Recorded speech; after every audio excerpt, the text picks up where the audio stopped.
Hello, you wonderful people, and welcome to another episode of Super-Fanta-Fi. This being a show where I talk about the supernatural fantasy and/or science fictional shows that I'm currently watching. For today's episode, I'm going to talk about the latest episodes of Bitten and the Magician. In this episode of Bitten, we find out a little bit more about what led to Roman and Sasha's blood feud. Basically, Roman's daughter had died, and Sasha was to blame for it. And this is Sasha telling this to Jeremy, and Jeremy's like, okay, he basically gives Sasha an ultimatum. I will help you out, but when I'm finished helping you out, you never step foot back in my territory. You take your two kids and you leave, and you cut off all ties to Elena. Because Sasha has caused a lot of problems for Jeremy. This whole blood feud with Roman has led, to other crap happening on his territory. That, and he's also tearing Elena, like her allegiances are being split between him, Sasha, and Jeremy.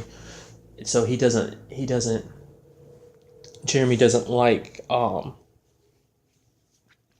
that fact, so he wants Elena to have no ties with him. That was his ultimatum. Obviously, Sasha doesn't tell anyone else. This is purely between him and Jeremy. So we have Jeremy sitting down with Roman and Sasha, trying to hash out this whole problem, like to find some kind of amicable, solution. And during this sit down is when we find out the truth about why Sasha hates Roman so much.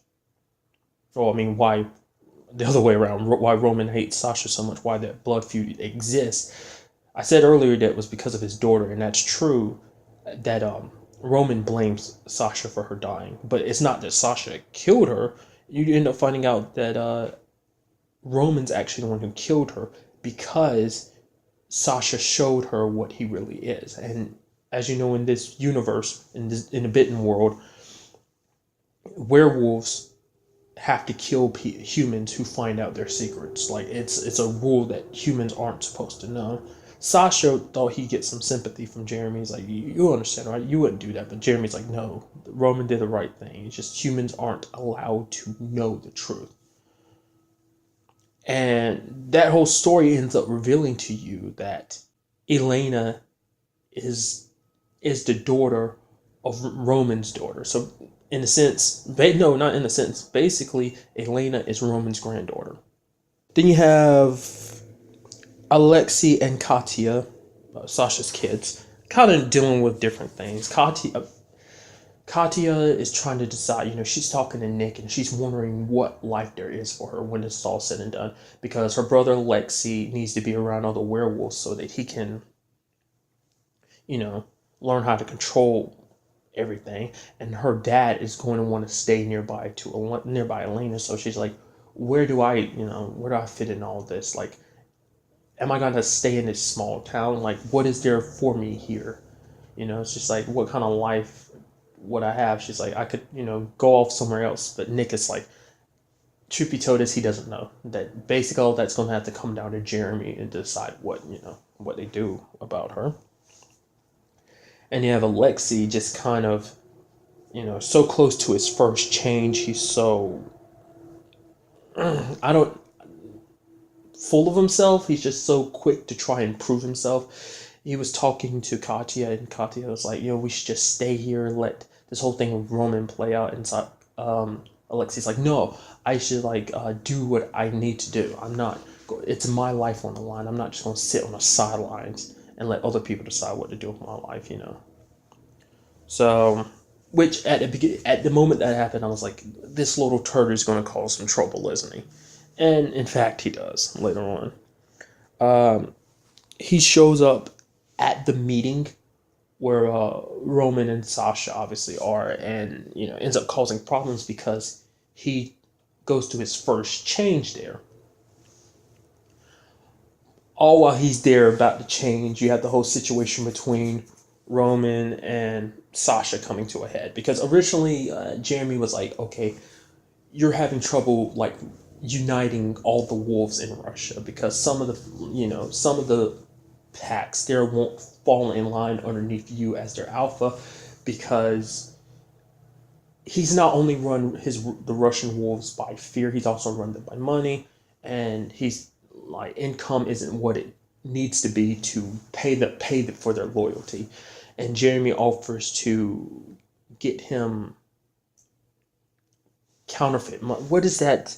They're little like bricks that people use to counterfeit money with, like plates. That's it, counterfeit money plates. And he offers to give these to Roman to help him create new income. But Roman pretends like he's going along with it, but he's like, no, forget it, and does the obvious thing, the thing you pretty much knew he was going to do, and that's try to kill Sasha. All the while, we have Katie, who was looking into this whole situation, the ex-sheriff.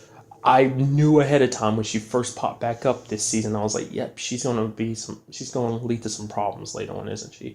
Well, she ends up finding her way into this whole situation, and she investigates. She's like, Devin, like, Danvers, what have you what are you mixed up in? And she goes there, and while she's, she ends up going to investigate the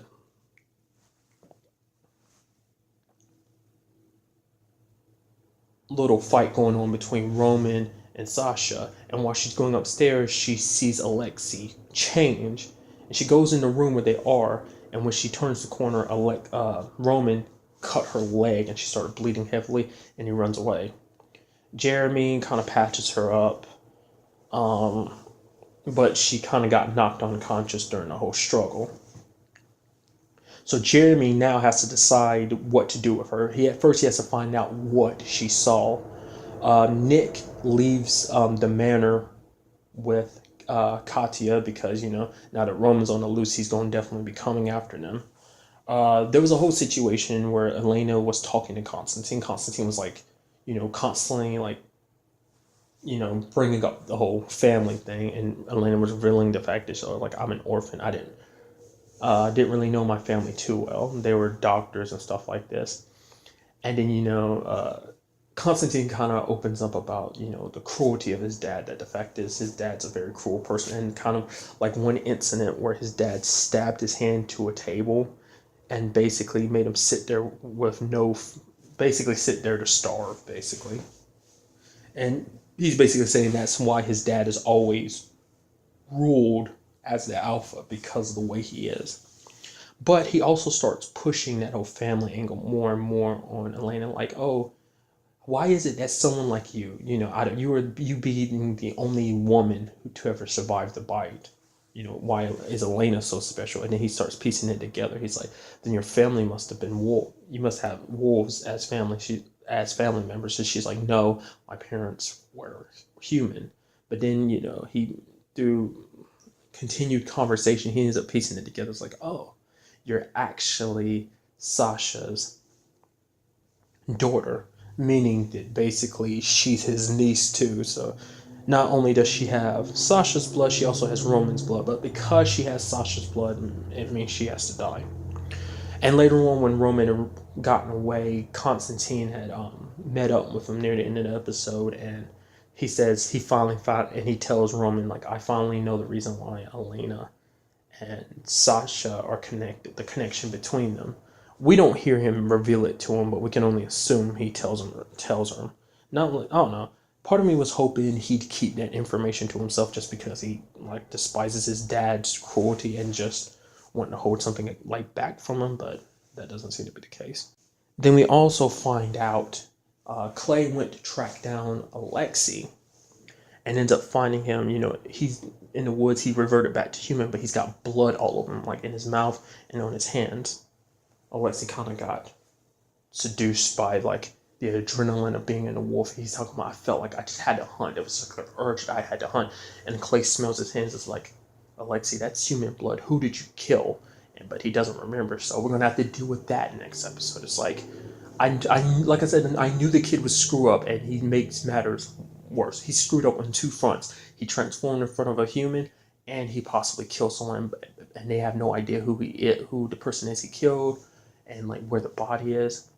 And in the very end of the episode, we have like Elena looking after a wounded Sasha, and blood ends up on her face, and she starts flashing, to that vision she got last season, her covered in blood and a manor on fire. To me, I don't think that's necessarily like 100% set in stone. Like, it's like, I feel like those visions are up to interpretation. Maybe it means something's going to lead to Elena taking over like Jeremy's position, and basically her, or it could be kind of like it could be like a metaphor for her destroying the way werewolves operate or something like that.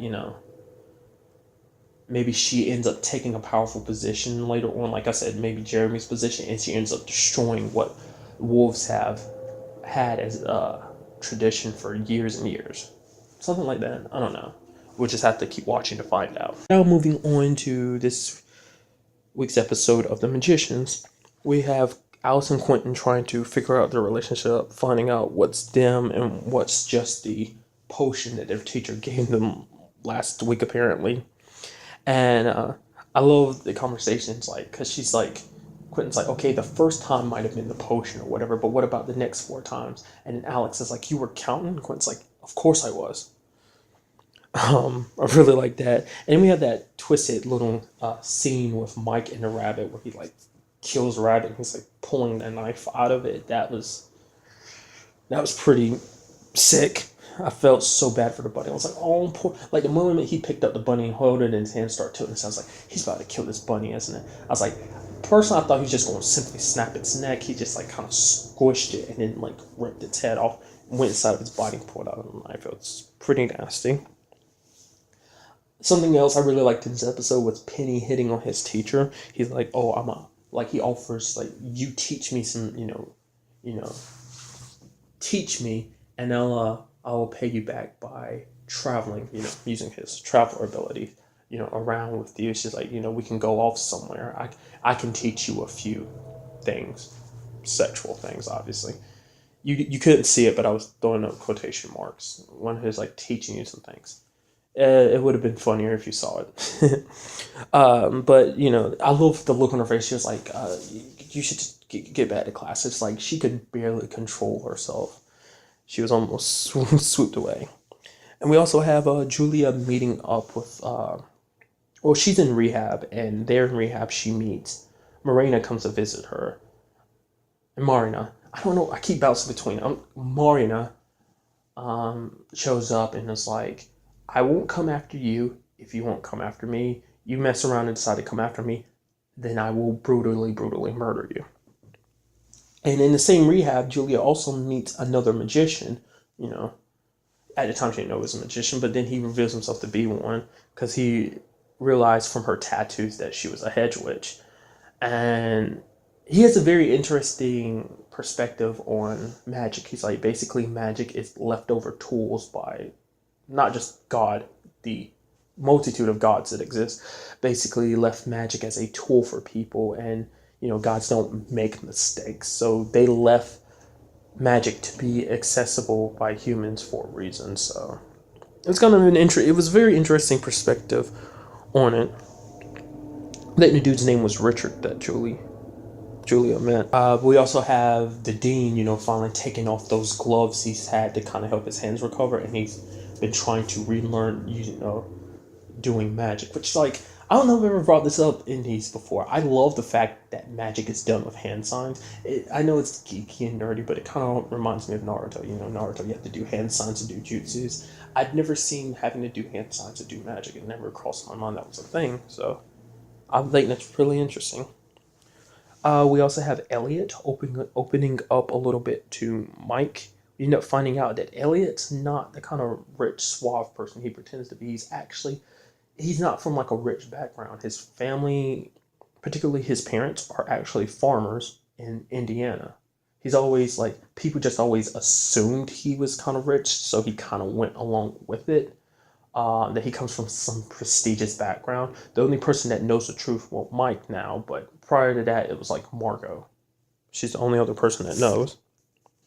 And then we have Mike trying to kill Quentin, and in the process, he ended up hurting Penny. the blade was cursed, and Penny ended up having like these roots growing out of his wounds. And apparently, they end up finding out later on that this whole thing is something straight out of the filler books, the books that Quentin loves so much. Which, interestingly enough, Alice reveals the fact is that she's read them too, which kind of like got Quentin's attention because he was like, "Oh, wow, really?" She's like, "Yeah," and Quentin reveals like how to get rid of it. He knows a way how to fix it. Basically, you take a doll. Basically, in the story, a doll was used as a way to draw the curse. Basically, the doll has to be used as a substitute sacrifice for the curse. Because basically, the curse is traveling through his body, and once it gets to his heart, it kills him. So basically, that's what the doll is. But Quentin ends up learning from the lady Eliza that basically it's not just some regular doll would do. It has to be... The reason why the doll worked in the book is because Jane had a special attachment to the doll. It was the last like remnant of her family. It's the one thing she took to Fillory with her, just as a reminder of her family. And he ends up finding it was like a candy wrapper or something. And Alice is like, "Really? I doubt a candy wrapper is important to him." He's like, "Yeah, but it's the one thing left of Katie." And he's like, she's like, he doesn't care about Katie, you know, the way he's acting. He's like, Quentin's like, no, because Quentin kind of sees through his bullshit. Obviously, he cares about her. He's pretending like he doesn't because it hurts him on the inside that she's gone. He likes throughout the episode. He's been like, "Oh, I don't give a like." He's constantly asked about Katie, and he's just like, "Who gives a fuck?" You know. So she left. I mean, if she's so, because Alice is kind of like, if she was so important, she, you know, if she really cared about him and was really that important, she'd be here right now or whatever, you know. And then we have that whole Mike situation because Mike was eventually captured and locked in this room where he couldn't, quote unquote, perform magic. And we have Eliot visiting him and finding out that basically the entire time, from the moment he met Mike up till now, that wasn't Mike. Mike was basically being controlled somehow. And basically their entire time together, it wasn't him, you know, and it kind of broke Eliot's heart. But, you know, Eliza ends up going down to where Mike is hidden. And Eliza starts talking to him. Apparently, whoever's inside of Mike, we can only assume it's the Beast.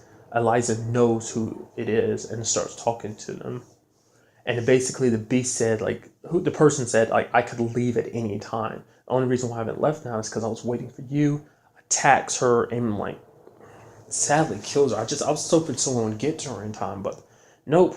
He strangled her. I think he ended up breaking her neck. And then you see him kind of squeezing even harder, and then, like, something explodes and blood covers his face. So I'm guessing he made either her body explode or her head explode, which is kind of...